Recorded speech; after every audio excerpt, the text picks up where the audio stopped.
Hello, in this video, I will be guiding you through how to create a business email with Google Workspace so you can send and receive professional email at your domain.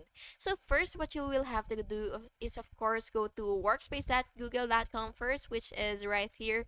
And then once you're here, you will just have to sign up for Google Workspace and verify your domain in the admin console, which you can find on the top right, which is right here. And then go ahead and just click that. And now you will just have to create a user account for the business email in directory feature, and under the directory you will go ahead and click users, and after that you will configure mx records at your domain registrar to route email to Google's Gmail servers.